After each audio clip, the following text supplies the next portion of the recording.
First things first, Alan, on behalf of all Palace fans, welcome home. Does it feel good to be back? Yes, it's been a while since I played here, but of course it's somewhere I know well, and it's close to my heart in terms of my playing career. So I think it's an opportunity that I think I can help the club. Was it a difficult decision to make? Well, it was difficult because I'm leaving a big club in Newcastle, and of course it was a choice I decided to make that was there for me. Which I felt was right for myself and for my family and my career. A lot of people this week have been saying it just feels like a good fit, you're coming back to Palace. Did you always think or hope that one day you'd come and manage here? Yeah, I don't know if I've ever sort of really thought about it too much. When I was a player, I didn't really contemplate that. When I got into my coaching career, I can't really recall a time when this club come sort of around that would have fit for me, you know. So, but of course, every time I come back here, and I was here for the Liverpool game last year, it was always a lovely welcome and a nice feeling, and I knew that at some point I'm sure I would have worked for this club, because really and truly my home is in this area, and for me it's what you would class as about as close as you can as a manager to say your own club. It must be really nice when you brought Newcastle here in the League Cup and you heard the Super Owl chant coming from the Homesdale fanatics. Was it nice to kind of just feel loved by the Palace fans? Well, you know, listen, fans love you when you've done something good at a football club, and you know, I think they remember that era that I was in, and I think they admired the spirit and the way we approached games in that era, and I think they'd probably like to see a little bit more of that, and hopefully I can bring that back.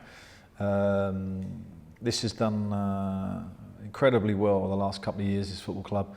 A little bit sticky at the moment, but we need to find a route out of that, and hopefully bring back to those fans who are so noisy, it's unbelievable, and that's been a real big bonus for this football club, the fans in the last couple of years, especially that little corner that just goes on and on and on, and we can't lose that, otherwise we're going to take away a big power source that we have at home.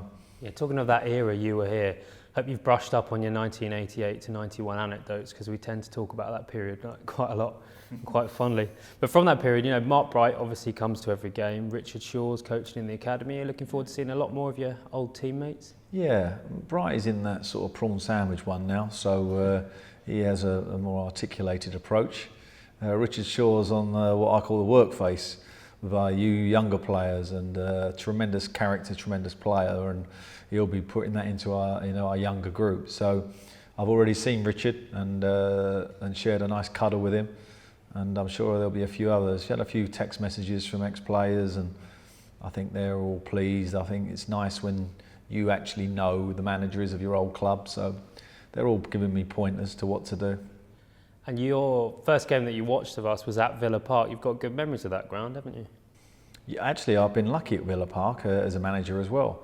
It's carried me right through my managerial career. There's not many times I've had a disappointment day there, so I like going back there. I was a bit disappointed we didn't win, bearing in mind I was sitting there. So that's how lucky that is for me, that place. But anyway, it was a good result, and I was pleased about that.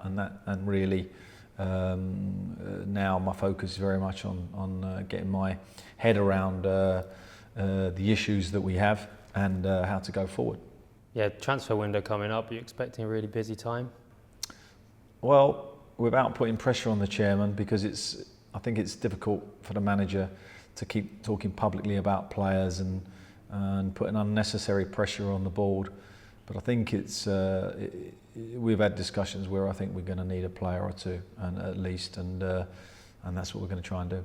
Looking at the current side, a lot of our recent success has come from being strong defensively, organised and quick on the break. But what do you hope you can get out of this current bunch of lads? Well, I think to suddenly change to expansive football is not going to suit us, and we are going to find that teams are technically more dominant than us in the Premier League. So we have to find a different way, and at the moment that way isn't bearing the results that we want. So a few tweaks here and there, a general graduation, an evolution really of our system, and that's really about as much as I would put on it. Looking forward, just long term, you've already written your name in Palace folklore as a player. As a manager, what do you hope to achieve? I think what I would like to achieve is build a football club under my time here that has progressed. I managed to do that at Southampton. I managed to do that at Newcastle. Took those clubs forward from what I went into. And my experiences at West Ham, where again I did that, and not so good memories of Charlton, unfortunately, but those lessons learned have stood me in good stead to be able to do that here. We're the biggest club in South London. Your roots are certainly in South London.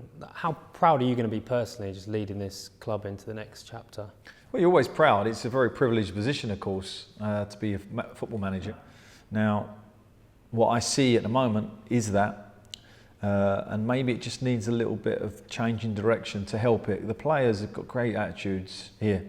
I've been very, very impressed. Even the games I've watched where you've not done so well in terms of results, the players' attitudes been absolutely first class. So, can I help change that energy into more tangible results? And that might take a transfer. It might take a change of style a little bit.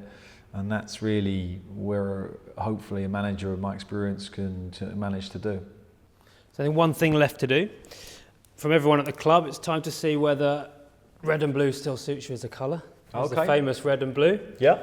Hasn't changed that much since your day. No, new sponsor. Still the same colours, and makes me feel good to see that shirt, even when I was up against it. So let's hope that this is a Premier League shirt next year. That's the big job. Exactly. Thank you. Thanks, Alan. Top man.